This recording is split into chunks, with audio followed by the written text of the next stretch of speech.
నేస్తాలైన శ్రీరుద్ర వారి మట్టి గణేశ విగ్రహాలు ఇప్పుడు అన్ని రత్నదీప్ స్టోర్స్ లో లభ్యం.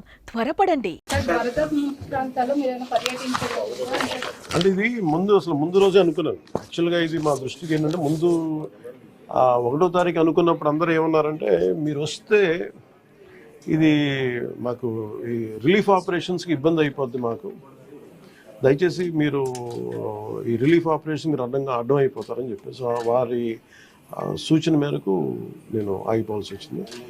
ఇప్పుడు కూడా ఒకసారి వాళ్ళ నిర్ణయం తీసుకొని వాళ్ళు టేక్ కాల్ వెళ్తే అది సహాయపడాలి, కానీ మళ్ళీ ఇంకొక కేయాటిక్ మీకు తెలుసు కదా, అందుకని దాన్ని దృష్టిలో పెట్టుకుని కొంచెం తటపాయిస్తున్నాను. అంత గురించి లేదు, కొంచెం ఇబ్బంది లేదంటే ముందంటే మెయిన్ అధికారులు పాపం గత 72 గంటల నుంచి వాళ్ళు నలిగిపోతుందని చెప్పి నేను దాన్ని దృష్టిలో పెట్టుకొని నేను స్వయంగా పర్యవేక్షిస్తున్నాను. 4 రోజులుగా పవన్ కళ్యాణ్ ఉప ముఖ్యమంత్రి రాలేదు, ఎక్కడ వెళ్ళని చెప్పి విపక్షాలు ఆరోపణ చేస్తున్నారు, బాధితులు పట్టించుకోలేదని చెప్పేసి ఆరోపిస్తున్నారు. అంటే ఫిజికల్గా మీకు కనిపించడం పద్ధతి.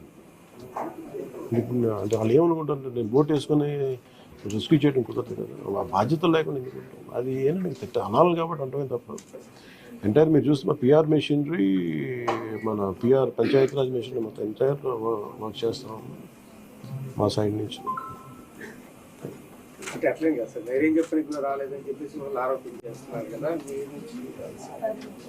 అది నేను అట్లా అనుకోవట్లేదు. అంటే ఏమైపోతుంది, ధైర్యం చెప్పడానికి వెళ్ళి ఒక్కసారి మీద పడ్డారు అనుకోండి, పరిస్థితులు ఎలా ఉంటాయంటే, ఇప్పుడు నేను మొన్న పింఛడానికి దీనికి వెళ్ళాను.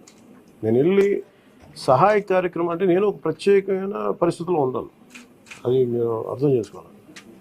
ఇప్పుడు నేను వెళ్ళి కూర్చుంటే వెళ్ళిపోదని రెస్క్యూ ఆపరేషన్స్కి ఇబ్బంది కలగకూడదన్న ఒకటే నన్ను, ఆ సూచన ఒకటి నన్ను ఆపినాను, అంతమించి వేరే అవ్వలేదు.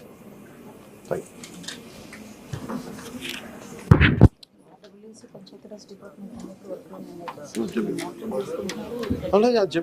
నిన్న చెప్పాను.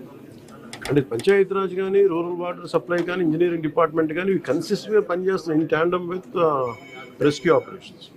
సో దాన్ని కూడా మీరు దృష్టిలో పెట్టాలి. హైదరాబాద్ తరహాలో ఇక్కడ చెరువులు అవన్నీ కబ్జాలు అవుతున్నాయి కదా, వాటి విషయంగా ఏమైనా మీ గవర్నమెంట్ దృష్టి పెడుతుంది? ఇప్పుడు ఇది సక్సెసివ్గా ఇప్పుడు మనం అంటే దీంట్లో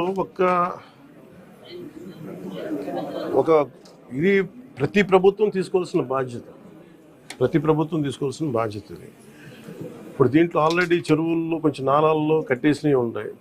అసలు ముందస్తుగా వ్యవస్థలు కనుక చాలా బలంగా పనిచేస్తుందంటే పర్మిషన్స్ లేకుండా ఎప్పటికప్పుడు అది ఒక విచిత్రమైన పరిస్థితుల్లో అందరం వదిలేస్తాం, నీళ్ళు రావట్లేదని. ఎఫ్టీఎల్ మన హైదరాబాద్లో కూడా చూస్తున్నాం కదా, ఫుల్ ట్యాంక్ లెవెల్లో ఉన్న చోట్ల రావాలని చెప్పి లాస్ట్ 20 yearsలో రాలేదని చెప్పి ఇల్లు కట్టేశారు. ఎప్పుడో సరదాగా అది ఎప్పుడు ఈ జలవనరుల శాఖ ఎప్పటికప్పుడు ఇది కట్టద్దు, పర్మిషన్స్ ఇవ్వద్దు అని అంటుంది. మళ్ళీ కానీ దాన్ని స్థానిక మున్సిపాలిటీలు కావచ్చు, కార్పొరేషన్స్ కావచ్చు ఇచ్చేసిన పరిస్థితుల్లో మీరు హైదరాబాద్ చూస్తున్నారు. మనకు కూడా అలాంటి పరిస్థితులు ఉన్నాయి. ఇది సక్సెసివ్గా జరుగుతూ ఉండింది. దీన్ని ఎట్లా అడ్రస్ చేయాలనేది ఇది ఒక సోషల్ ఇష్యూ కూడా అవుతుంది.